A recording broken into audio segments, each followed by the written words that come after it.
I'm traveling all over the state, uncovering those unique stories that make North Carolina my home. My Home and See is made possible through the financial contributions of viewers like you who invite you to join them in supporting UNC-TV. Funding for My Home and See is provided in part by the Tom Howe Fund for UNC-TV. Hi, I'm Heather Burgess. In every community throughout North Carolina are the people, places, and things that make it unique. And we've been traveling down those roads to find them. Such is the case with uncovering what has been called the best cheeseburger in North Carolina. We head to Siler City to check it out.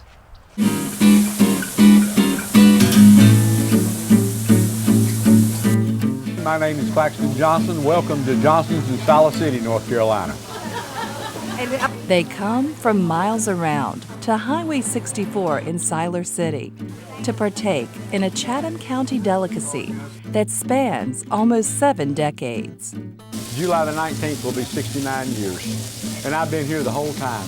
I was out there catching curve when I was 5 years old. You walk into Johnson's and it's like stepping back in time.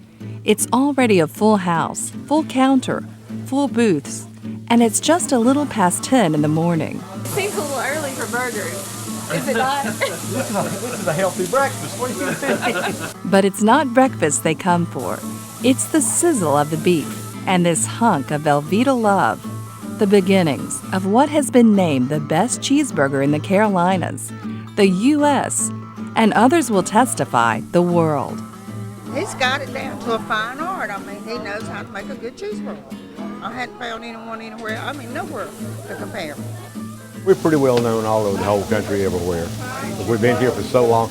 I mean, I guess we're probably one of the oldest original places there is in the country, with the original people, all the way through. Mr. Johnson says the secret is the freshness of the beef, which he prepares himself every day. You see that sterling silver? That's the best meat is shipped into North Carolina, in the eastern part of the state. That's that grain-fed western beef. And I cut and grind it fresh every day and make it out. When it's gone, it's gone. We'll start over fresh the next day. But the crowds come just as much to see owner Claxton Johnson, whose own father, Clyde, opened Johnson's Drive-In after the war back in 1946. It was all curb service basically back then. That's back when Charlie Choo-Choo Justice and Art Weiner was playing football for Carolina, and on Saturday the road would be bumper to bumper coming through town going to the games, and we'd be here a lot of times at 3 or 4 o'clock. The war was over, everybody was celebrating. But there's more going on here than just a cheeseburger paradise. Johnson's is a community centerpiece in Siler City. Over the years, people have come for friends, for celebrations, and even for love. My wife and I came here on our very first date on July 13, 1947. I've been coming here ever since when Claxton's daddy fixed them, and Claxton now fixes them, and they're the best in the world. And we have been back here within a week of our anniversary to celebrate our anniversary. We all know each other. Some of these customers come from Raleigh, like Mr. Fresnel, Cary, Fayetteville, Lexington, Greensboro, and we know them, and we know what they get. They usually get the same thing every time. When they sit down, we'll say, "Do you want your usual?" And they'll say, "Yeah." You'll find a gracious plenty out-of-town burger fans come hungry and leave happy. But the locals can spot these first-timers right away. And you can tell by the way they're talking that they have not been here. It's like, okay, wonder if they have cheese fries. No, they don't, So the locals know. And just as his father did with him, Claxton hopes to pass the spatula and this legendary griddle down to his grandsons, who continue Johnson's as a 4th-generation burger legacy. He enjoys it. Quite frankly, he's been doing it long enough now. He could probably do it in his sleep, and he does a fantastic job at it. We opened the door Saturday. Within 5 seconds, every seat's full in here. They're lined up all down the hall, sometimes out the door. How does that make you feel? Well, it makes you feel good. You know, you're doing something right. You know, you're putting out quality, and people, you know, they respect that and they enjoy that. And, you know, that's just a gratification, you know, of trying to do things right. You may remember playing baseball growing up, but for a group of men in Burlington, they get a second chance to relive their glory days. Mizell looking in, has a sign now, checks, and here's the pitch.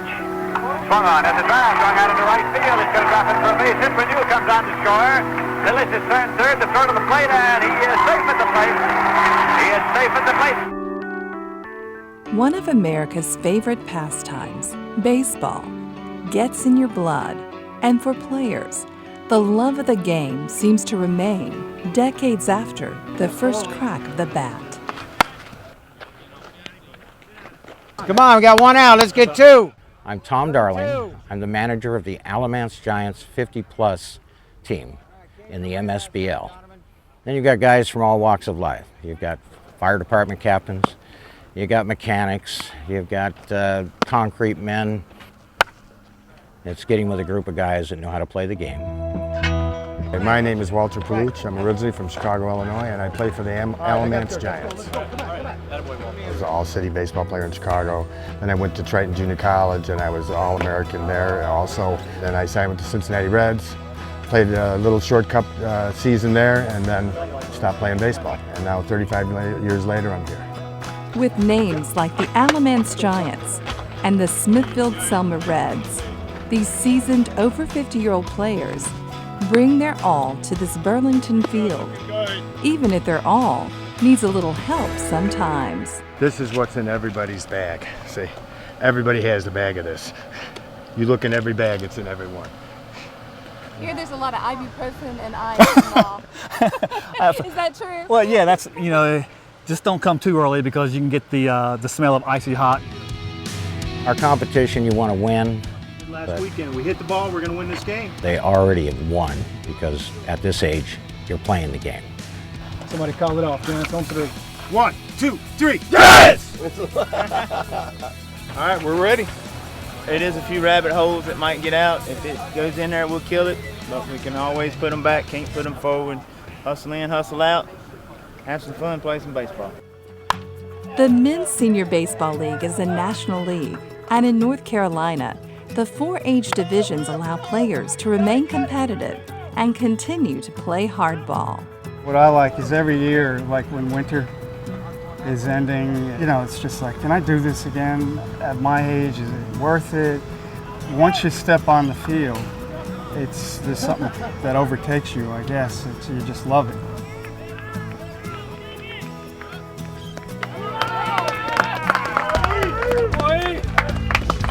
Hey, Walt, did you get Babe to sign this for you? Everybody's playing because they love the game, so win or lose, I mean, it's just great. Look at that. Old man still got it. It makes me feel like I'm a kid all over again. Coming out here playing a sport that you played when you were such a little kid, you know, and then being at the age 47, you're still out here playing. It's just fantastic. Let's hold him here. Throw strikes, buddy.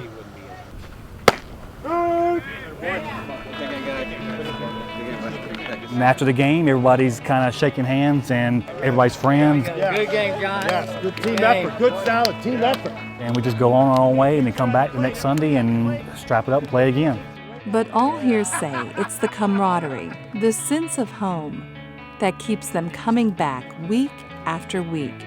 Despite injury or age, they play ball.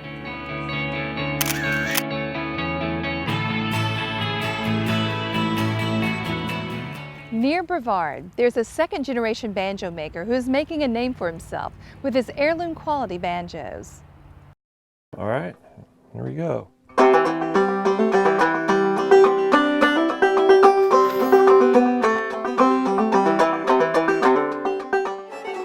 For me, the banjo is just complete comfort. I know what I can do with it, and I know what it'll deliver, and I know it's a great way to get a crowd energized. There's something about a banjo that's pretty magical.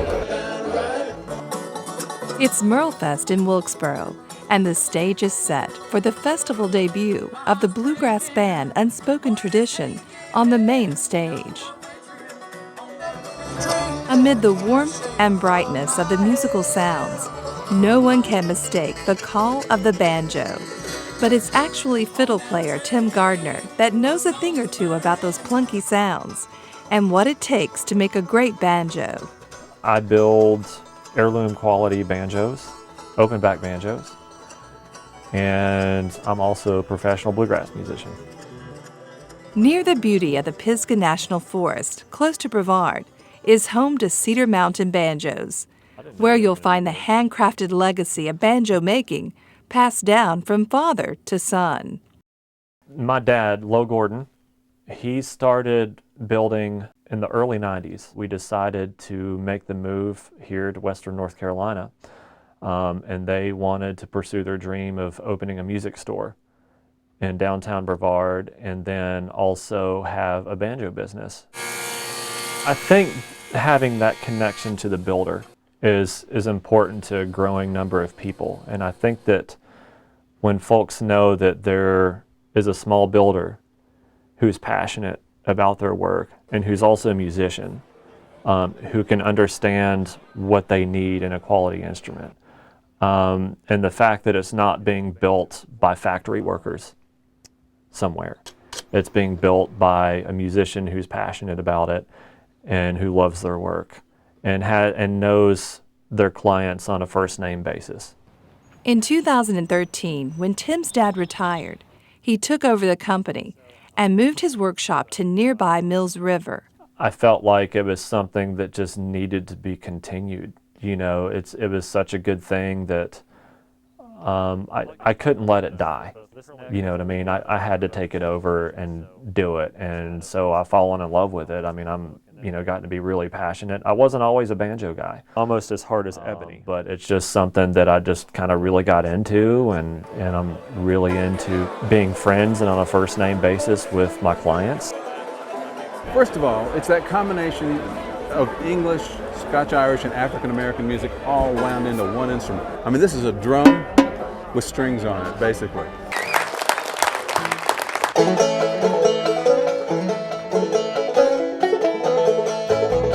Grammy Award winner and bluegrass legendary musician David Holt has played a Cedar Mountain banjo for years and admires the handcrafted legacy and ties to Western North Carolina.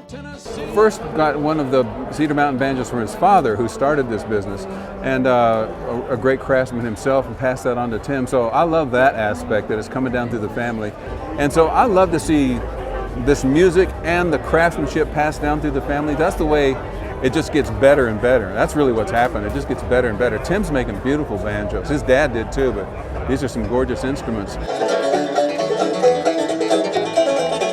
As David Holt puts this Cedar Mountain banjo through its paces on the Merle Fest stage, Tim Gardner is happy to know his North Carolina-made banjos are bringing joy to audiences and satisfaction to each musician who plays. My favorite part of building the banjo is stringing it up, and for the first time, and just checking to make sure the action's right and everything, that the alignment is perfect and that it sounds really good, that it plays well, there's no buzzes or weird issues, and just kind of doing that final tweaking to get it really right before I send it out. And then I would say probably my next favorite part is once the customer receives it and they send me the email saying, I love it, this is my perfect banjo, I haven't put it down since I got it. That's really rewarding. Barbershops have long been the center of all the goings-on in town, and we find that as we head west to Marion to visit the oldest barbershop in North Carolina that can be documented. You're going to look pretty sharp here now when you get that, and you feel some air conditioning around those ears. My name is Chris Harris, and my home is Marion, North Carolina. Main Street, Marion, North Carolina. You'll find a McDowell County landmark, an old-time tradition. I like the old-timey feel. Keeps a part of my grandfather and my dad alive here too. Since 1899, countless have stopped by to get their ears lowered at the city barber shop. When we think about that, we're standing in the oldest barber shop in North Carolina that can be documented. That's pretty special. What do you think about that? Pretty awesome to know that I'm actually, maybe the second owner, but in my family, but the third generation of barbers coming up. Third-generation barber and owner Chris Harris remembers watching his grandfather Jack and father Tom cut hair the old-style way. The old school barbering ways is about, in my opinion, becoming a way of the past. It's just you don't see a lot of old school barbershops anymore where you come in and sit down and your barber don't have to ask you how you want your hair cut. You just say you want a regular. Right in there? For years, it's been a place to go to catch up on the town news. Yeah, up above Mom and Dad's house. But he contacted him, on about that job and everything they wanted. I didn't go to our 10 year, but I thought I'd go to the 20 year. Hey, at least you'll go with a good haircut, ain't that right? Yeah. Hear about important arrivals like children and cars. A 24-karat gold-plated Lamborghini, which was mind-blowing. Or maybe share a joke or two. I understand. He said, well, why, when I asked how many people wanted to go to heaven, you didn't raise your hand? He said, oh, I thought you'd get the load up right then. And the shop still has the same feel as those good old days. Same cash register and the same Coke and barber chairs that caused such a buzz back in the early 1920s.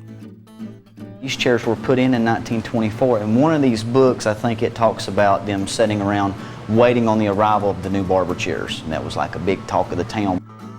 There's some real history here, there really is. Alongside Chris, you'll find Buck Carver in his 44th year as a barber, telling jokes and remembering how things used to be. They can see, more or less rural American life, just slow down, and when they come through, it's like stepping through a door to another time. $10, my man. Then there's the young apprentice barber, Jamie Mills, bringing with him fresh and new designs, but also honoring the tried and true. It's an honor to be here because not many young 22-year-olds get to be a part of history every day as they come to work. Now, as the old-time barbershop seems to be a vanishing piece of Americana, Chris Harris hopes to help restore the luster of his shop without losing that old-fashioned feel of family and friends. Hopefully my health holds out and it'll be here for as long as I'm here. I've got 2 young boys, and I don't know if they'll want to barber or not, but as long as I'm alive, it'll still be a barbershop, and it'll be an old-school barbershop. And just as fast cars are a calling card of North Carolina, so is the legendary Richard Petty. We head to Randleman to sit down with the king himself as he takes us on a tour of the Petty Museum and Garage. We grew up with a car in the backyard instead of a barn, as far as, being a farmer. So basically that's all I knew. At the Petty Museum in Level Cross, you'll find many of the king's treasures, fast cars, and memories of his days of thunder. All of it part of the Petty family legacy. Each item unique in different ways. This is one of the very few museums in the world that's in the original place. When you look in here, what is the most special things you can think everything in here is special. I walk through here and I look and I say, how did one person have enough time just to touch every one of these things and then do something else too? You know what I mean? Yeah, I know what you mean, yeah. So you say, how did you have time to collect this stuff or accumulate it or whatever it is? I mean, you've got watches, we've got guns, you got, belt buckles, you got trophies. And amid the family and racing history is living history, including Richard Petty's very own chapter as an American hero, visits with presidents, and awards of the highest honor. This is the one right here. Yeah. This is yeah. And that's when we see your eyes, is when you go to the White House. Right. You've been to the White House quite a few times. What has that been like, just to get to know some of that history? It's the first time we was invited up there. I think Nixon was president. And so we get ready and get dressed up. and I'm put my boots on. Linda said, "You can't go to the White House on boots." I said, "I got to have shoes," you know. So, you know, then first thing you know, a couple of presidents got to wearing boots. So we work on the race cars in here, and now we work on street cars. But you'll still find him working to produce high-quality vehicles at Petty's Garage. Modify them, put bigger engines in them, do bigger tires, wheels, brakes, suspension, mufflers, and all that stuff. Now these are street legal.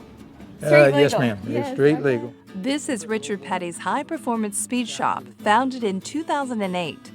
Petty's Garage is housed in the legendary Petty facility that for 60 years rolled out all those winning race cars. Racing's coming back. It's just, you know, I don't know if it'll ever be the level you want it to be, because you want it to be the #1 deal. But from a spectator standpoint, it's still, I guess, pretty close to being the #1 sport in the United States. So it's not a bad place to be. Mr. the King, Richard Petty, thank you so much for joining us. Yes, ma'am. Thank you all for coming. On our last stop across the state, we head to the coast to Sunset Beach, where an almost magical place draws people in to share their innermost feelings at the Kindred Spirit Mailbox.